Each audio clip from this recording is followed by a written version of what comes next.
Ველად იმართება საპრეზიდენტო არჩევნების მეორე ტური 1991 წლიდან დღემდე 7 საპრეზიდენტო არჩევნები ჩატარდა, ქვეყანას ყავს 4 არჩეული პრეზიდენტი.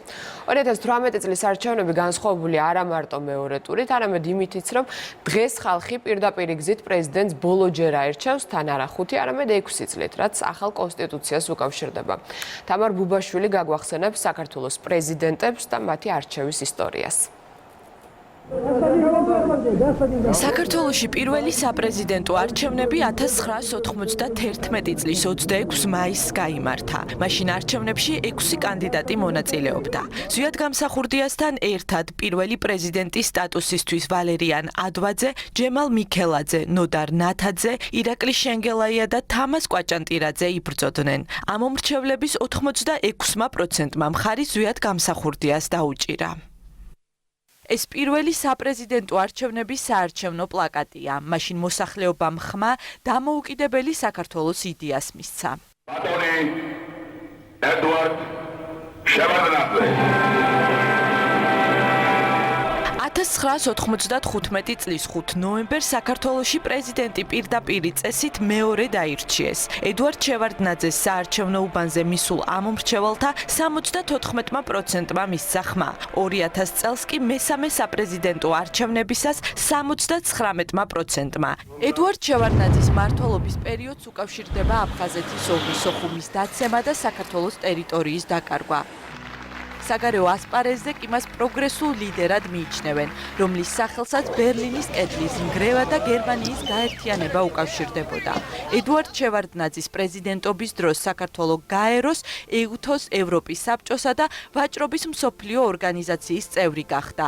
2002 წელს პრაღაში ნატო სამიტზე ედვარდ შევარდნაძემ ღიად განაცხადა, რომ საქართველოს ევროატლანტიკური ოჯახის წევრობა სურს.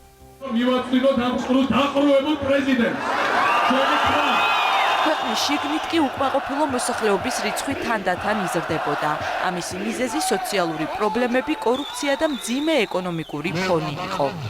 მეორე ვადით არჩეული შევარდნაძე რევოლუციით მოსულმა ყოფილმა თანაგუნდელმა ჩაანაცვლა. მეოთხე საპრეზიდენტო არჩევნები 2004 წლის 4 იანვარს გაიმართა. ეს რიგგარეში არჩევნები იყო. ხმათა 96%-ით ქვეყნის პირველი პირი მიხეილ სააკაშვილი გახდა. დაიწყო რეფორმები. საბჭოთა ტიპის მილიცია საპატრულო პოლიციამ ჩაანაცვლა. გაძლიერდა ჯარი და შეიარაღება, ჩატარდა განათლების რეფორმა, ყურადღება ექცევა ტურიზმს. მიხეილ სააკაშვილის პირველი ვიზიტი პრეზიდენტის რანგში რუსეთში გაიმართა, მაგრამ საბოლოოდ საქართველოს სტრატეგიულ პარტნიორად ამერიკის შეერთებული შტატები აირჩია. გააქტიურდა მუშაობა ევროკავშირსა და ნატოში გაწევრიანებისთვის. პარალელურად ქვეყნის შიგნით მიმდინარე მოვლენების გამო უკმაყოფილო მოსახლეობის რიცხვი იზრდება. პროტესტი და კითხვის ნიშნები გააჩინა სანდრო გირგულიანის მკვლელობამ და კორტების სპეცოპერაციამ. გამოცხადებული ნულოვანი ტოლერანტობის შედეგად პატიმრებით გაივსო ციხეები. საპროტესტო მუხტის ზრდა 2007 წლის მასშტაბური საპროტესტო აქციებით გამოიხატა. ხელისუფლებამ დემონსტრანტები დაარბია, შეიჭრა ტელეიმეჯი, დაარბია და დახურა. ამ მოვლენების შემდეგ მიხეილ სააკაშვილმა რიგგარეშე საპრეზიდენტო არჩევნები დანიშნა. მეხუთე საპრეზიდენტო არჩევნები ქვეყანაში 2008 წლის 5 იანვარს ჩატარდა. სააკაშვილს მხარი მოსახლეობის 53%-მა დაუჭირა. შემდეგ იყო 2008 წლის აგვისტოს ომი და რუსული აგრესია. 2011 წლის 26 მაისის აქციის სასტიკი დარბევა. ციხეში წამების ამსახველი კადრების გამოქვეყნებამ კი 2012 წლის საპარლამენტო არჩევნების ბედი გადაწყვიტა. 2013 წლის 27 ოქტომბერს საქართველოში მე-6 საპრეზიდენტო არჩევნები ჩატარდა. მასში 23 კანდიდატი მონაწილეობდა. ხმების 62% კოალიცია ქართული ოცნებისა და ბიძინა ივანიშვილის კანდიდატმა მიიღო.